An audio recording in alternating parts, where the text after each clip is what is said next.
right, welcome everyone to the V3 implementation call. Today's February 22nd. We appreciate you taking time out of your schedules to be with us today. Just as a reminder, these meetings are recorded. We post them on our website and also on our YouTube channel so that if you need to share a section or review a topic, those are available to you. Also, please update your name with your affiliation in the participant list. This helps us keep track of vendor participation for our compliance requirements. And we appreciate you doing that so everybody knows who's on the call and who's available for questions and such. This is we'll do one more reminder. We do love it when you come off a chat or put questions or comments come off of mute and put questions and comments in chat for discussion topics. It's really helpful when the participants participate in the conversations, ask questions of each other. We've got many subject matter experts that participate in these calls. So sometimes one of our stakeholders will ask a question and the best person to answer is somebody else on this call. So we appreciate that dialogue. There is time at the end of the meeting for open forum. So if there's a topic that we didn't get to that you would like to bring up for this group, please feel free to do that at open forum. And with that, let me come down to our agenda. There's one addition to the agenda right here for number 4. We've added a topic that Clay's going to discuss that came up on the Data Managers Council call yesterday. So there is one addition to the agenda. Lauri, I'm going to go ahead and turn it over to you for stakeholder introduction. And then if you just go straight from that into that grant information sheet that you've been working on, that would be terrific. Sounds good. Thanks, Julianne. And let me choose my screen here. There we go. We have started this new tradition, and really the purpose of this is just so that you can learn a little bit about other people on the call, get to know them, and we are encouraging collaboration and also just to have some fun and get to know each other.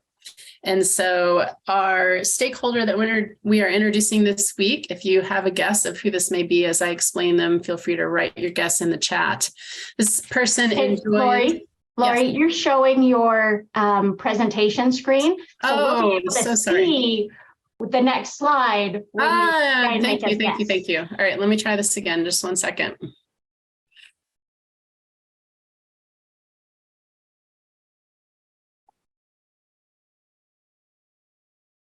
All right, okay. I think this is the correct one. Yes, better? Yes. Perfect, thank you.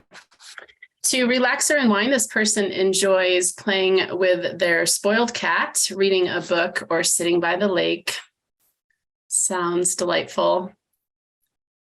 And something interesting about them is that they danced competitively for 8 years when they were a child. They used to teach skiing to 3 to 5-year-olds, and it was one of the best jobs they ever had. When asked what do you like most about your job, they said they get to highlight the amazing work that EMS partners are doing and how they're having a measurable positive impact on their communities. Does anyone have a guess? This is a relatively new state data manager. It is Beth Brouard, and Beth is state data manager in Vermont. She's on the back of the bicycle here. These pictures were from our annual meeting last summer that she gave me permission to share. And my next slide actually is congratulating Beth as well. She, both California and Vermont have turned green this week, which we were excited about. And Vermont is officially the first state on the East Coast to turn green. So congratulations there, Beth. And Mark in California, thanks for all your help as well. And thanks for all the software vendors and everyone putting in lots of time and work and effort behind the scenes to make that happen. We appreciate it. We know there's several states that are close to going green. There's a list here. If anyone else is close, feel free to write a note in chat and I can add you to the list for next time as well. I know vendors have said that is helpful. And then also, I just want to say thank you for your 2022 records. It looks like we have received over 53 million records in our 2022 data set, and that is closing. We're getting a few trickling records in this week, but we will pull that information soon. And I know some people have asked, what if I missed the deadline? What if we have some sort of issue that we've not been able to submit yet? Is it okay to still submit 2022 records? And yes, absolutely. Please send historic records at any point. Those will still be included in dashboards and in our cube and other accessible through other areas, even though they're not accessible in the 2022 public data set. And I'm going to share a different screen now for my next topic. We are very excited. This is something we've been working on for some time now, and was requested by several stakeholders last summer. As I know, there's lots of grant funding available, and some states have been successful in getting that. Others need some direction as far as what to apply for or how to go about that process. And so we have compiled this document with lots of tips and tricks and information for you as far as what you places you can apply, different grants to apply for. So one example of an available grant is the Section 405 National Priority Safety Program. There's also information on the 402 State and Community Highway Safety Grant Program, Safe Streets and Roads for All, as well as lots of other information. So we are looking forward to getting this out to you all soon and hope it will be helpful. And if we can help in any way as you're applying for grants towards the end of this document, we've given some ideas of resources that you may want to share based on some of our dashboards. If you want to use motor vehicle crash dashboard, for example, and use some of that information that you're targeting to improve, and you're applying for grants to do that, it's encouraged to use EMS data and use our NHTSA data as you're applying for these grants. And if we can be of any help in directing you to find the right people in your state to help you work with, or as you're filling out grants and may need more information, reach out. We're happy to help. That's all I have. I'll pass it over to Clay next, I believe. Yeah, thank you, Lauri. I appreciate that overview. Good morning, folks. I don't have any slides. This was a topic that we kind of began to solidify a little bit yesterday on the data manager's call for NHTSA. The idea is, and based on some other earlier comments we've received from vendors, we're thinking that there may be a place for us to develop relatively quickly a couple of tips and tricks for one-pagers that would relate to moving from version 3.4 to 3.5. So the idea is not to usurp what you as vendors are currently doing to onboard your agencies, your states to your product, or for the states, I know that they're probably also have developed processes for bringing on new agencies. But this would be a document that would just hit some of the highlights, some of the issues that perhaps all of us ought to consider when we're actually making that migration. So the idea is that we would develop kind of a one-pager for field level vendor products, no, excuse me, I'm going to back up. One of the tips and tricks sheets would be for state data managers to understand what are some of the things that you should be looking for when third-party vendors are now sending data to your state level product, right? What are the things you need to check for? The other tips and tricks document would be for agencies, right? For them to be, hey, you've received great instruction from your vendors as to how to utilize a new version 3.5 software. But maybe here's some thoughts you just ought to be considering to make sure that that you're correctly set up, right, and can submit to the state. So examples might be just kind of some overarching ideas, like perhaps for the tips and tricks for the individual agencies. Check to make sure that your time zone is correct. If your state has a requested data that a record be submitted within a time frame, for example, 24 hours, check your auto post to make sure that it's meeting that requirement. If you are using a process where you're only sending records that score a certain level of data quality, make sure that you check with your states to see if they approve of that. Those aren't stated correctly, but I just wanted to throw those out. Those are the kind of ideas that we're seeing that may just help us, right? To just make sure that all the agencies are able to submit right off the bat, and that the data is as clean as possible. So we heard from Amber in Colorado and in Arizona and others about the need for maybe something just simple, just to make sure that those kind of high level things are being covered. As I mentioned, we just began thinking about this yesterday, kind of putting together these two ideas based on some other comments that were provided from third-party vendors as well, where we're trying to make the connections to a state-level vendor for 3.5.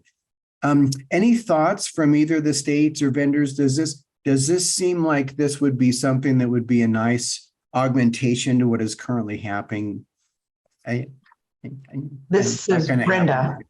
This is Brenda from Florida. I think that's a great idea. We're about to start rolling out pretty soon, and so any helpful tips will be great to put out to the field.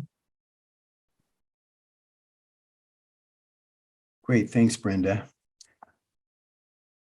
And did I characterize the discussion on the DMC call correctly?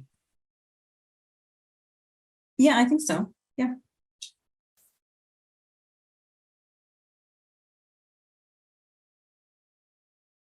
Any thoughts among vendors? I know that you work very closely as you're bringing on an agency, but does there seem to be a need here that just may ensure that the different processes that are in place for different third-party products to link to states and making sure that their data is correctly put together? Any thoughts about us doing this? We certainly don't want this to represent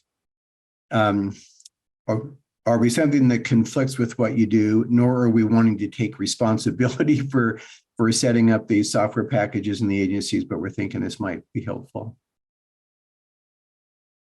Thanks, Kaylin.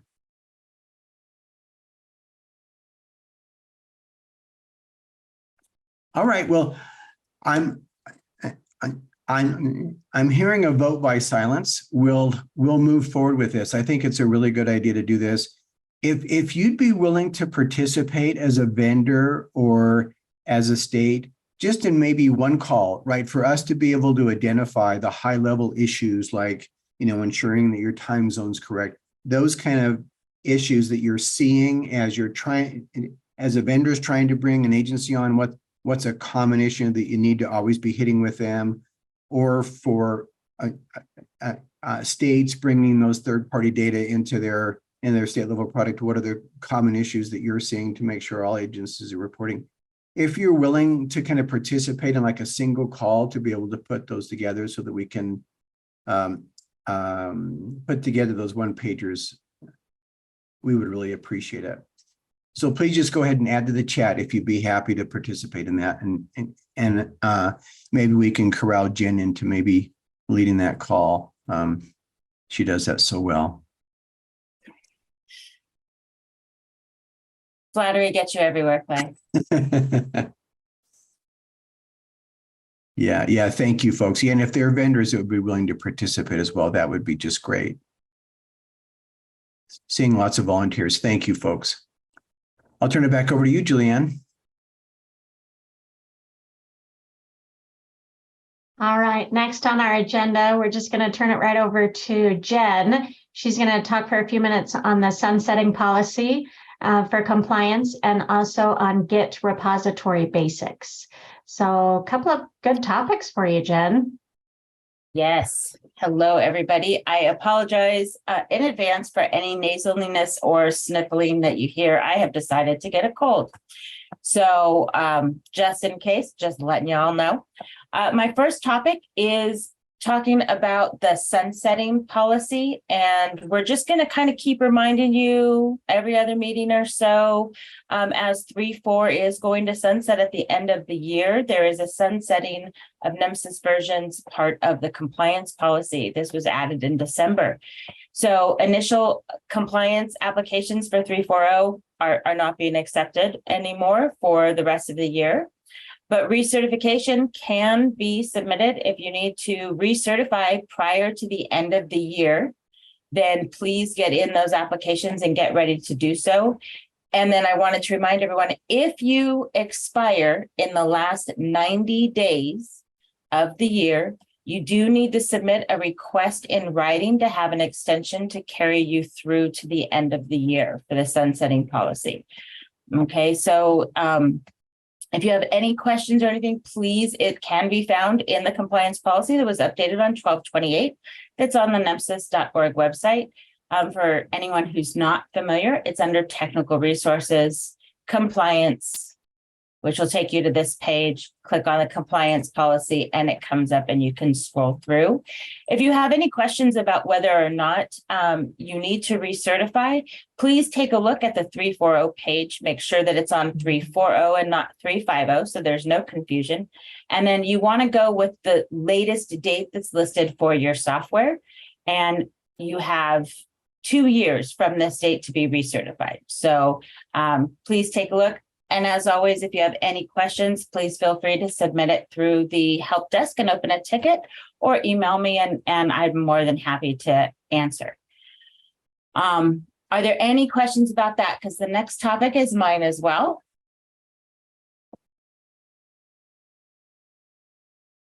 All right. So the next topic that I have is we're talking about the Git repositories, which before everybody shuts down and doesn't listen, I promise it's not that bad. I have a really quick presentation PowerPoint that will be available, or is actually already available on the NHTSA.org website under the guides and usage page. And it just explains why you hear vendors talking about the Git repository, what the basics are, what is it? The repository, very simply, is your state resources. That's where it's held behind the scenes. All right. So anything that you see here that's in red that you have on your state page is actually hosted inside a Git repository.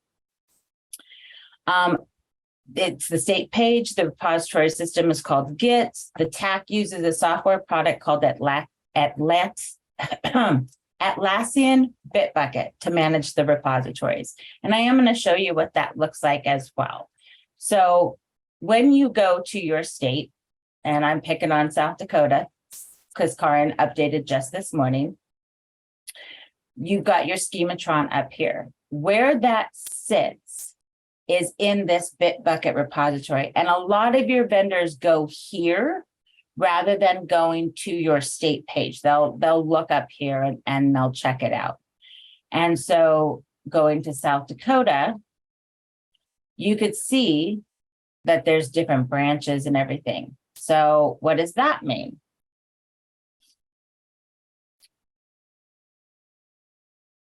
Basically, think of them and like folders, and that's the best way to explain it. So each version has its own folder, its own location and Git where things are put.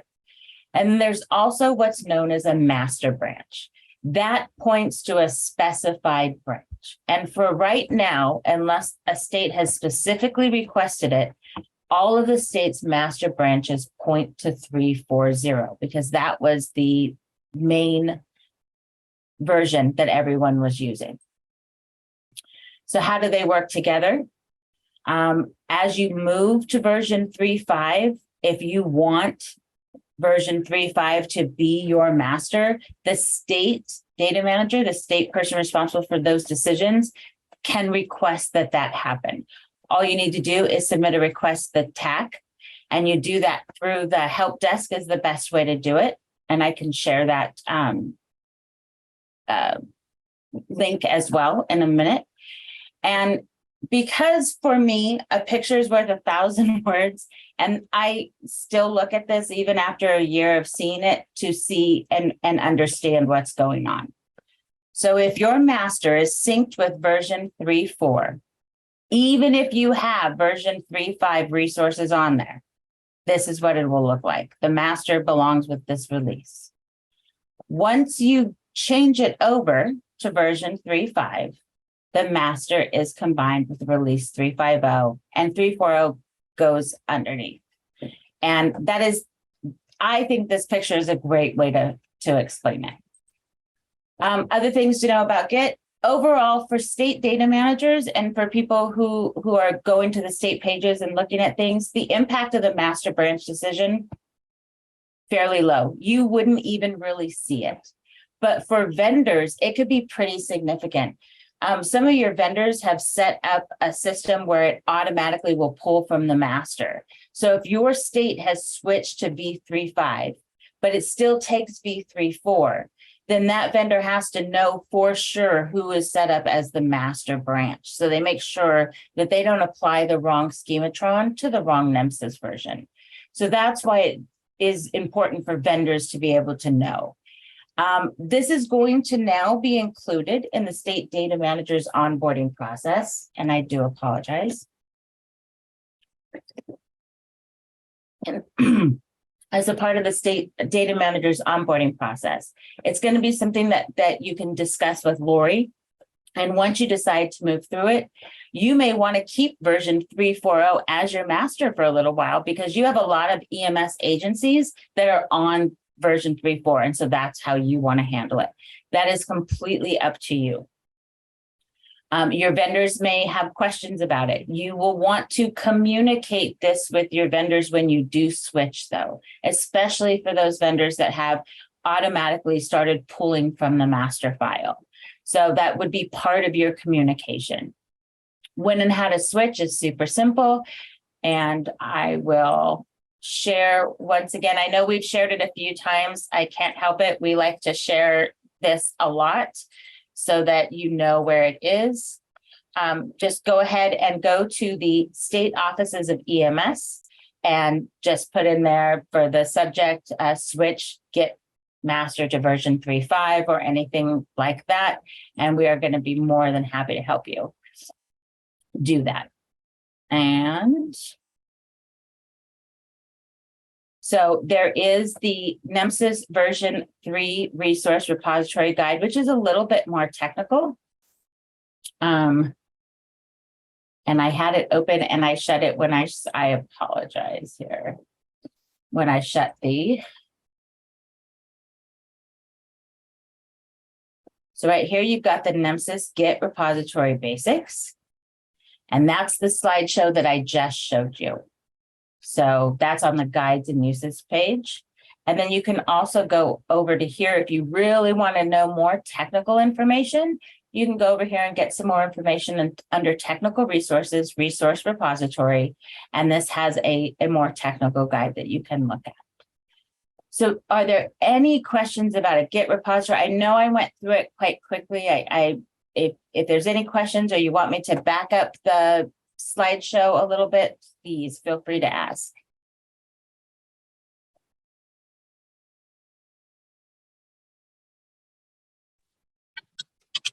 Just wanted to stress something that you had said is that the vendors really look to the Git repository as the primary source of the facility list and state data sets and schematron rules from the states. So if you've added facilities and it's not been published in the state data set on the Git repository, we're pretty much in the dark about those new codes. Yes, so that kind of stresses the importance of keeping your state data set up to date and populated the way you would like your EMS agencies to use the codes. Keeping that data set up to date is super important.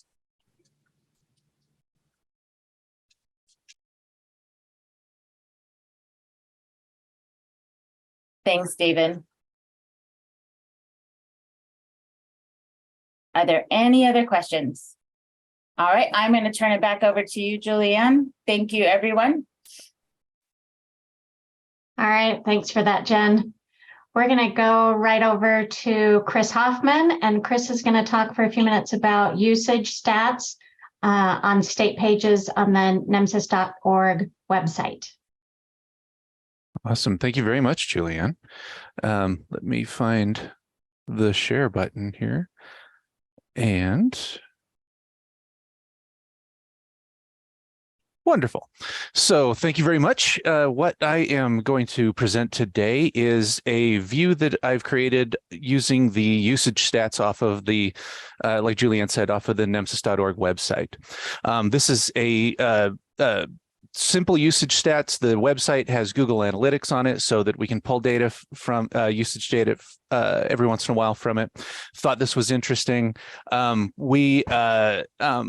Just to let you know, the data that's coming off of this one has mostly been cleared of the data that is coming from the DCC. So the pages being visited here are most likely, or not most of all, the TAC actually going to the pages to do maintenance and whatnot. This seems to be outside users.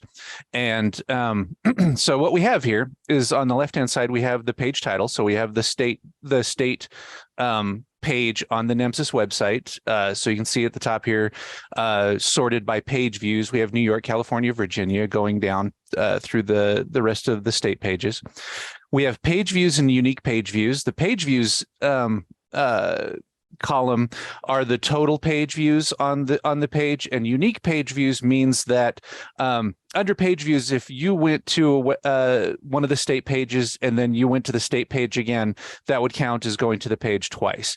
But the unique page views would say that that is one visit. So it's trying to figure out whether it is one person going to the site. So you can see there's a little bit of a difference there between the two columns. The next column is our average time on page, which I thought was fairly surprising, meaning on average, people are checking out the page for New York for 2 minutes and 46, 2 hours sitting there homing over the information. 2 minutes, 46 seconds, which if you think about how long you spend, 2 minutes and 46 seconds on a website. It's actually quite a long time. The next column shows how many pages per session. So if someone comes and looks at the New York page on the NHTSA website, generally they'll look at almost 3 pages. That makes a lot of sense because those pages are maybe 3 clicks away if you start at the home page and then click through rather than going straight to the page.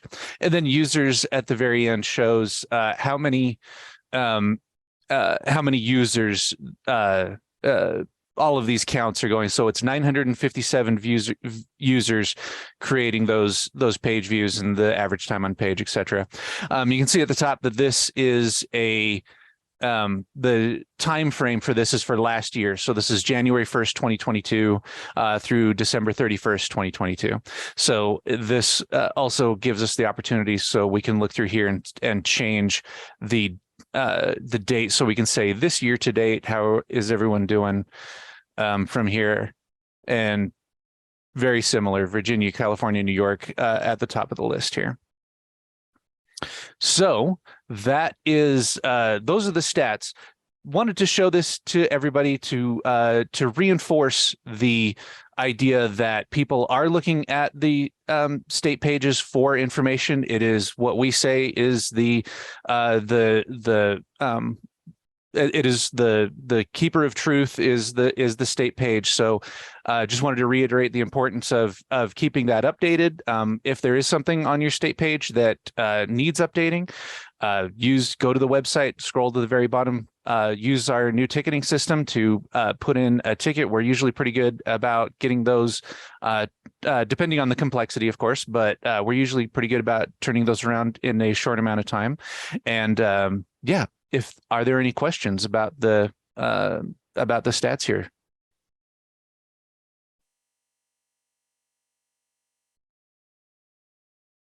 Awesome. If anything does come up, go ahead and get in touch with us and we'll be happy to get back in touch with you.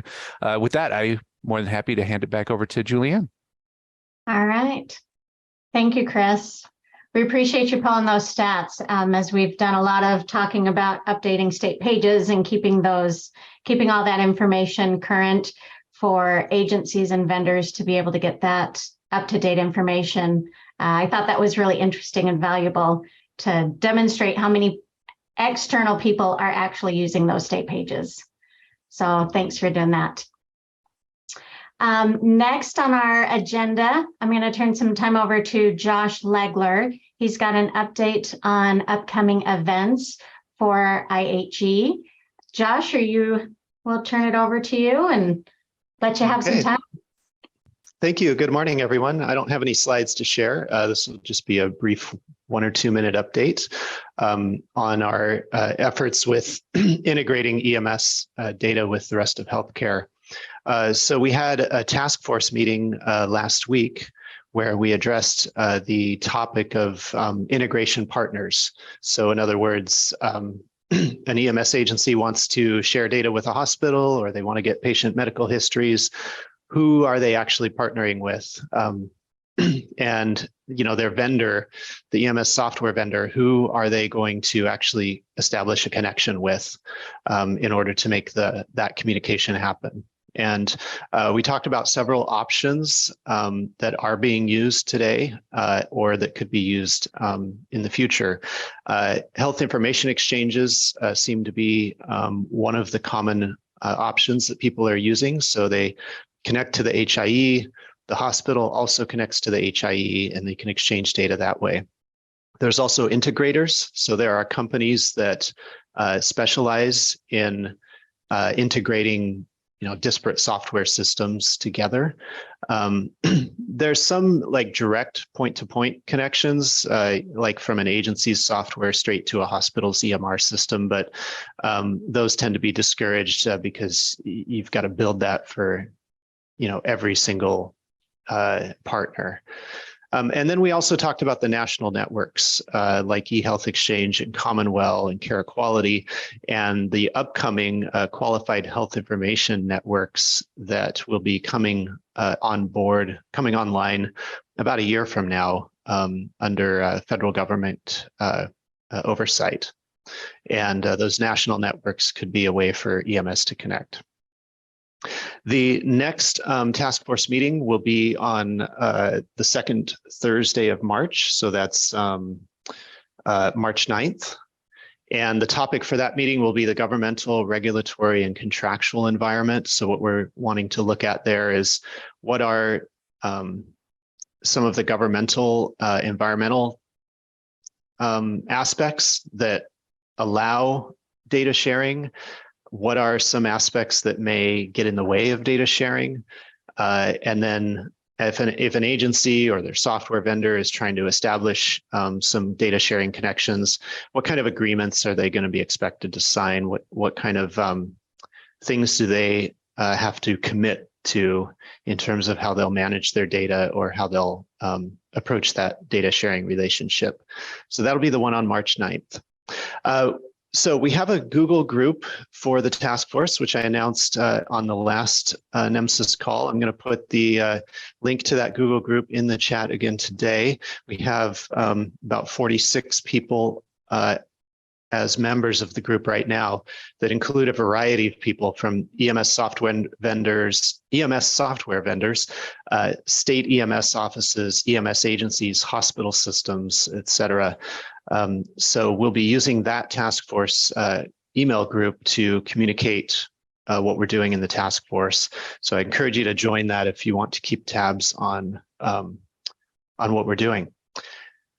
Lastly, I wanted to mention that the IHE USA North America Connect-a-thon is coming up the second week of March.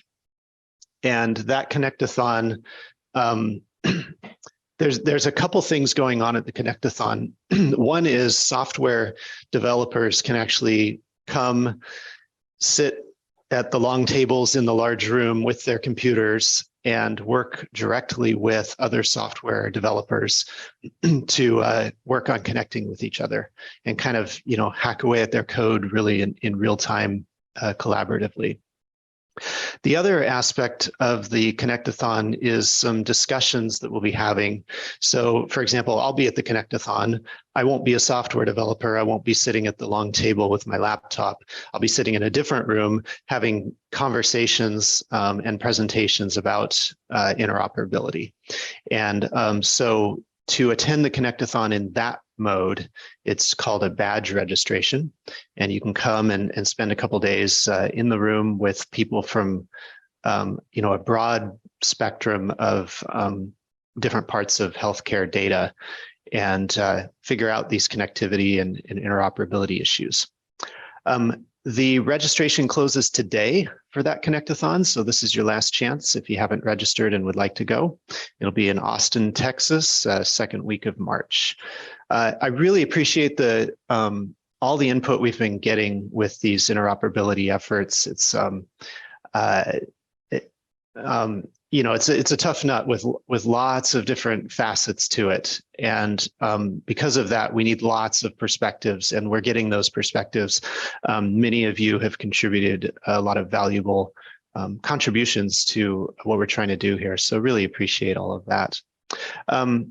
Let's see, Anne said, how do we sign up or get added to the task force email group? I clicked the link, but I don't have a sign in. Yeah, if you don't have a Google account or you'd like to be added to that email group with your state or corporate email address, then just send me an email or put something in the chat here, and I'll directly add you to the email group. So Anne, if you'd like that, I could certainly take care of that for you. Any other questions?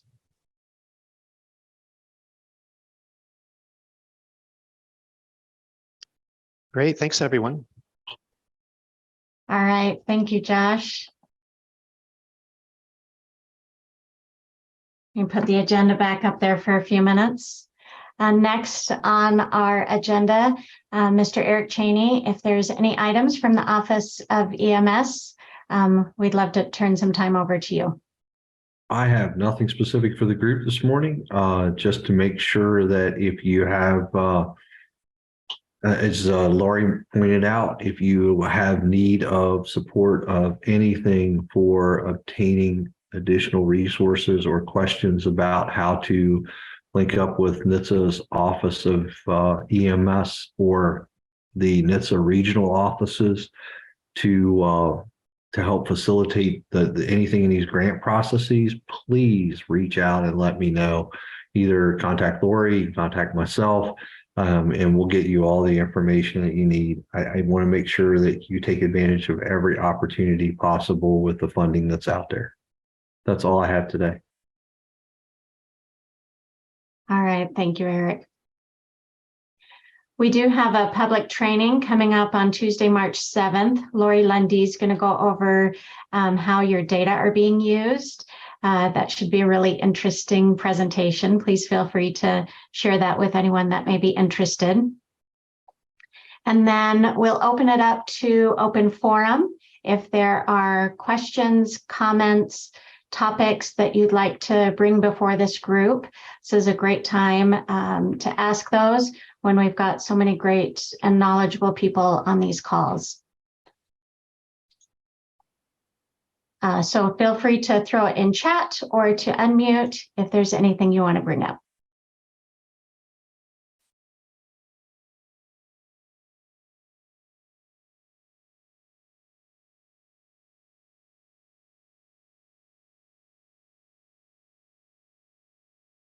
If there are topics that you would like to see formally addressed on a V3 implementation call, please feel free to send those to us, and we'll get them added to the agenda so that participants can be prepared for discussion on different issues that we want to go over on these calls. We appreciate your participation. Our next meetings, same time, same place, March 8th and then March 22nd. Also, just a reminder to get it on your calendars. The NHTSA annual meeting is August 22nd to the 24th in Park City. It is a different venue. We'll be sending out information for registration and for hotel reservations soon. That's probably still a few weeks out before we've got all that buttoned up and can have you start registering. But we'd love for you to put that time, block that time out on your calendar. August 22nd will be for state data managers and for the advisory group. And then the 23rd and 24th will be the full day meetings for all EMS and NHTSA stakeholders. So it'll be a good time. And we encourage everybody to block that time and come out if you're able to. If there is nothing else, let me check chat real quick. We're good there. I think we are done for the day. Thank you so much for being with us today, for contributing, participating, asking questions, and giving comments. We appreciate your expertise and your insight and your participation in these calls. Thank you, everyone, and be safe out there. Have a good day.